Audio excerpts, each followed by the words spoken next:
Welcome back to About Last Week, a look inside a college hockey weight room. This week, we will be going over week 6 of the fall semester. About Last Week is a series of presentations and videos that take you inside a college hockey weight room. We will be focusing on the 21 and 22 seasons of Liberty University's men's and women's hockey teams. About the week before. If you remember back to week 5, the men all week were doing their IRB approved research. Again, if you'd like more details about that, please contact me and I can give you the lead researcher's contact information to answer any sort of questions that you have. Last week, the women had their first games, and also last week, the women worked up to heavy singles in the safety bar split squat. These heavy singles were non-high anxiety. They would look at the weight, they'd get under the bar, not be incredibly stressed out, because as always, the ice is more important than the weight room during this in-season time. The men's team, for week 6, they had a game on October 1st, and they had their midnight game on October 2nd. This entire week was based around the midnight game. Let me just play a clip to kind of highlight the midnight game for you. So you can see this is the end of the week, or excuse me, this is the end of the game. In the third period, and look how packed it is here. Look how many students are still here. The midnight game at Liberty is something truly special to behold. Okay, so again, the game starts at midnight. Right now, this is probably 2:30 a.m., and look how packed it is. The stress and the anxiety of a midnight game, not only because we're playing a top 10 team, but just knowing that we had the midnight game this week added so much more stress to the players, to the coaches during every practice, and especially leading up into this weekend. Right? Think back, we have so many new guys on the team. They've never played a midnight game. They've heard about it though. For the teams coming in, this is the biggest game of the year. Because of all of that, I wanted to make sure that this week's workouts were not going to tear them down. The anxiety levels, the effort levels, everything was elevated throughout the entire week. So how dare I take away from the glory of this game by beating them up, by making them too sore, by stressing them too much in the weight room. So that's what we were thinking about the entire week for the men. On Monday, safety bar split squat, one arm rows, barbell RDLs.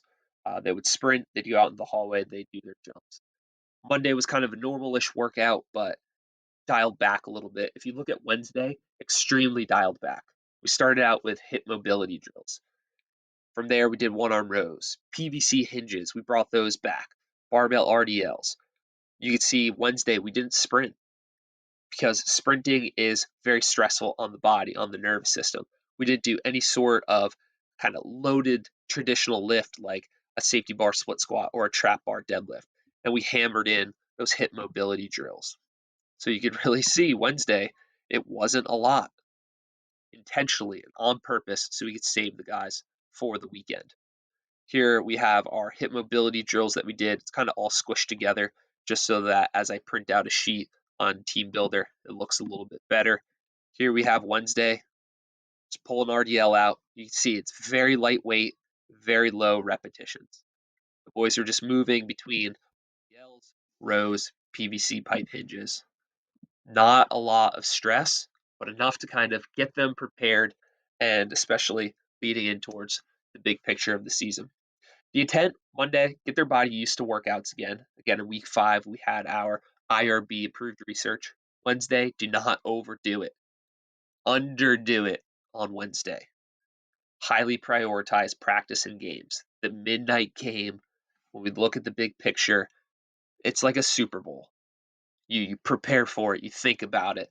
It's talked about throughout the entire school. Every student wants a ticket to the midnight game. It's one of the biggest sporting events that we have at Liberty.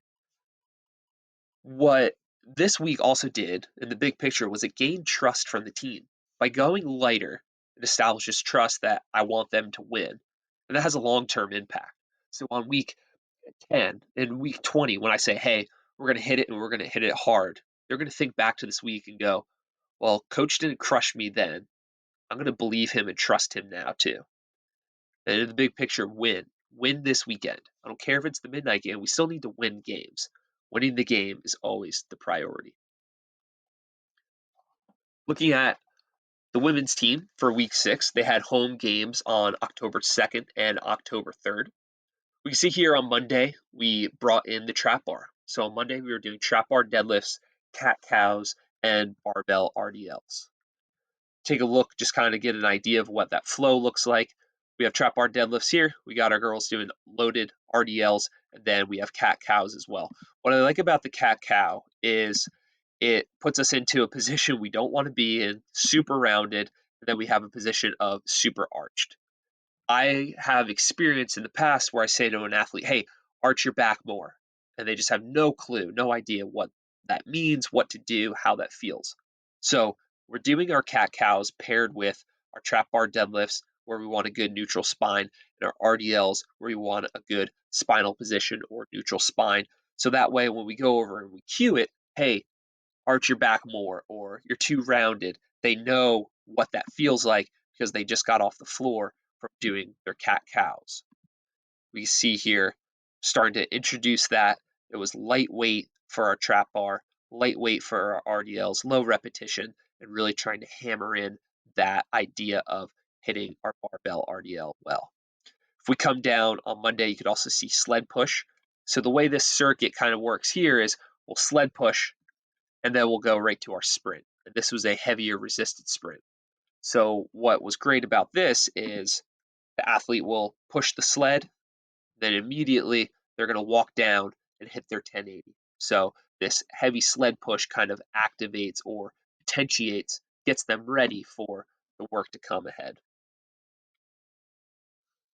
On Tuesday and Thursday for the women,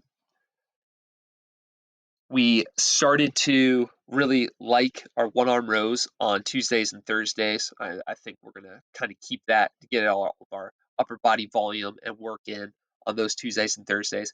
You'll also see, too, we have our extended leg slider leg curls. So normally during a slider leg curl, their heels are closer to their glutes at the start, and then they'll extend a leg out and bring it back in, or extend both legs out and bring it back in. For the slider leg curl, they start all the way out, all the way extended. What this does, without getting too technical and too into it, is it helps train the hamstring in the similar position that they will be in during a top end sprint. Intent and big picture. For the ladies here, it was just work in the trap bar deadlift. Let's start to get that exercise in. I really like it, and it was a perfect day or a perfect time to do it on Monday. Work percentages off of safety bar heavy singles. So on Wednesday, we had safety bar 60% for sets of 2. Just start to understand and work in those singles.